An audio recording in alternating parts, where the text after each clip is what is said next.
Continuing on with the hadith, someone could say, okay, hold on, what's your proof that it means guidance? What's your proof that it means hidayah, ittiba'ah? I will say to you that the hadith itself tells you. Why? Rasulullah continues, he says, مَا إِن تَمَسَّكْتُمْ بِهِمَا. Tamasuq, when you look at this word in the Quran and the ahadith, tamasuq means to hold on to something. Hold on to something. For example, we look in the Quran, ayah in the Quran, فَاسْتَمْسِكْ بِالَّذِي أُوحِيَ إِلَيْكَ إِنَّكَ عَلَىٰ صِرَاطٍ مُسْتَقِيمٍ. Hold on to that which is revealed to you. You are upon the true path, Ya Rasulullah. Rasulullah, Allah is trying to say, hold on to guidance. Guidance. What is true. Tamasuq cannot be applied to mawadda and muhabba.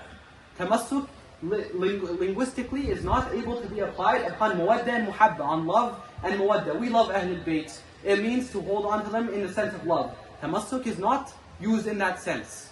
Tamasuq means to hold on to something. You don't hold on to love, you hold on to guidance. Continuing on, Rasulullah sallallahu alayhi wa sallam continues. He says, مَا إِن تَمَسَّكْتُمْ بِهِمَا لَن تَضِلُّوا بَعْدِ أَبَدًا. You will not go into misguidance. Everyone reads Surah Al-Fatiha. إِيَّاكَ نَعْبُدُ وَإِيَّاكَ نَسْتَعِينُ اهْدِنَا الصِّرَاطَ الْمُسْتَقِيمَ صِرَاطَ الَّذِينَ أَنْعَمْتَ عَلَيْهِمْ غَيْرِ الْمَغْضُوبِ. What guidance? You're making dua for guidance and not be misguided. Rasulullah is telling you, the way to not be misguided is following Ahlul Bayt in the Quran. To say that this is about mawadda and muhabba is absolutely ridiculous because of the hadith itself. Continuing.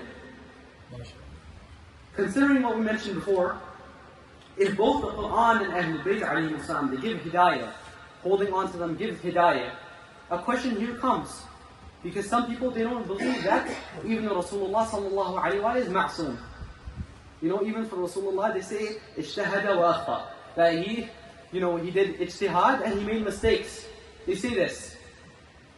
In defense of Rasulullah sallallahu alayhi wa, since we are, commemorating his martyrdom in Imam al-Hasan alayhi salam, I'd just like to reply to one point. They say that Rasulullah is not ma'soom.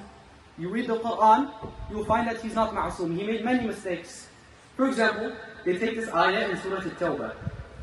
They say, Allah subhanahu wa ta'ala says to his Prophet, عَفَى اللَّهُ عَنْكَ لِمَا أَذَنْتَ لَهُمْ حَتَّى يَتَبَيْنَ لَكَ الَّذِينَ صَدَقُوا وَتَعْلَمَ الْكَاذِبِينَ. That may Allah forgive you, O Prophet. Why did you let those, لِمَا أَذَنْتَ لَهُمْ, why did you give them permission to stay behind? حَتَّى يَتَبَيْنَ لَكَ الَّذِينَ صَدَقُوا وَتَعْلَمَ الْكَاذِبِينَ. Until you knew that those who were telling the truth and those who are lying. Just as a context for this ayah. This ayah was revealed near Ghazwat al-Tabuk. Ghazwat al-Tabuk was an expedition, and we all know about it. Imam Ali stayed behind, and you'll see the hikmah for that. Rasulullah sallallahu alayhi wa sallam, when he was going out for Ghazwat al-Tabuk, the expedition of Tabuk, a group of munafiqeen, they wanted to stay behind.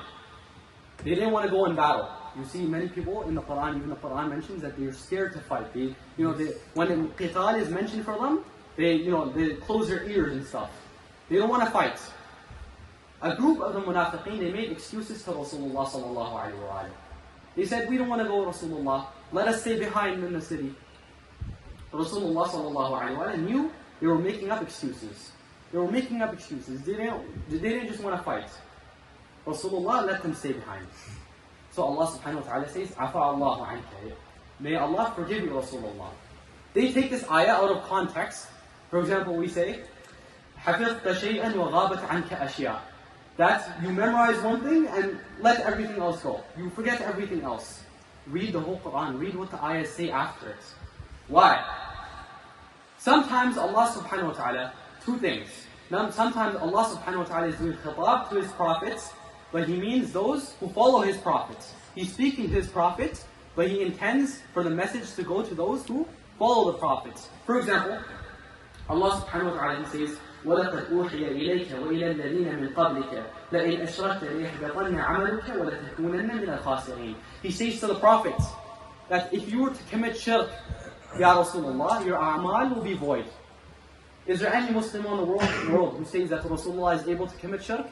Or will he commit shirk in his life? No. Rasulullah is the best of the Muslims. He would never commit shirk. what Allah subhanahu wa ta'ala intends to give the message to those around him.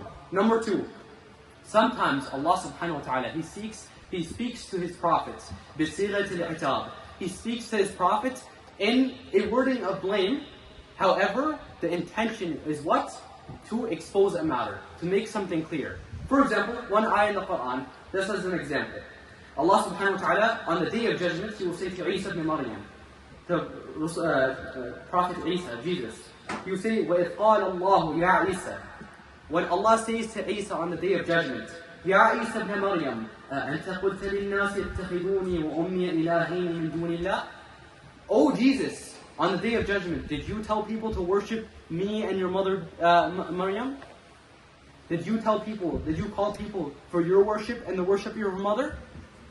Question, Allah subhanahu wa ta'ala, does He know that Jesus, did Jesus ever call people to worship Him or His mother?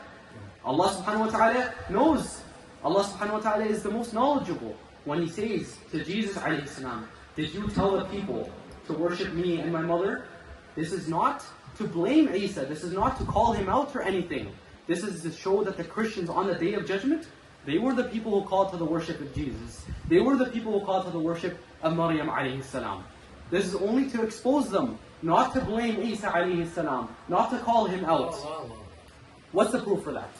Someone says, this is just your istidlal, this is your tafsir, this is what you're saying. I will tell you the ayah in the Quran itself, it says that. I will show you from the ayat itself where Allah subhanahu wa ta'ala says the action of the Prophet was correct. And it was in the best interest of the Muslimin. Continuing. The ayah in the same surah, what does Allah subhanahu wa ta'ala say about these munafiqeen? He says, وَلَوْ أَرَادُوا الْخُرُوجَ لَعَدُّوا لَهُ عُدَّةً وَلَكِنْ كَرِهَ اللَّهُ أَنْ بِعَاثَهُمْ. The ayah in the Quran itself, He says, لَوْ أَرَادُوا الْخُرُوجَ. If these group of munafiqeen wanted to go out and fight with you, they would have made preparations for it. They didn't make preparations for it. And then listen to what Allah subhanahu wa ta'ala says. He says, وَلَكِنْ كَرِهَ اللَّهُ عَنْ بِعَاثَهُمْ. However, Allah subhanahu wa ta'ala disliked that they should go and fight with you. Meaning that the action of the Prophet, the decision of the Prophet for them to stay in there behind was in the best interest of the Muslimin. Allah subhanahu wa ta'ala wanted that to happen. He loved that to happen. Why? Because He says that if these mushrikeen came out, what would they do? They would just make problems for you. They wouldn't fight. They would make you look shameful that you're running, these Muslims are running. Allah subhanahu wa ta'ala in the Quran, in the ayat itself, He says, كَرِهَ اللَّهُ عَنْ بِعَاثَهُمْ. Allah Himself did not like that these mushrikeen, these munafiqeen, should go and fight with you, Ya Rasulullah. So how can you come and tell me that the action of the Prophet was disliked by Allah subhanahu wa ta'ala? When Allah Himself is confirming the action of the Prophet. Just as continuing, the second ayah, what does it say? He says, لَوْ خَرَجُوا فِيكُمْ مَا زَادُكُمْ إِلَّا خَبَلًا. If they went out and fought with you, they would not have been nothing but trouble for you. And you would have scrambled around, everyone would be running around, seeking to spread discord in your midst. That if these people came and fought with Rasulullah, they would only cause fitna. Meaning that the action of the Prophet, the decision of the Prophet was in the best interest of the Muslims, and Allah subhanahu wa ta'ala liked the action of the Prophet. Sallu ala Muhammad wa ala Muhammad. Allahumma salli ala Muhammad wa ala Muhammad. Now finishing off the hadith as we're running out of time. Rasulullah, he finishing off the hadith, he says, مَا إِن تَمَسَّكْتُمْ بِهِمَا لَن تَضِلُّوا بَعْدِي أَبَدًا. He says, بَعْدِ أَبَدًا. This is an indication that the following the Quran and Ahlul Bayt are after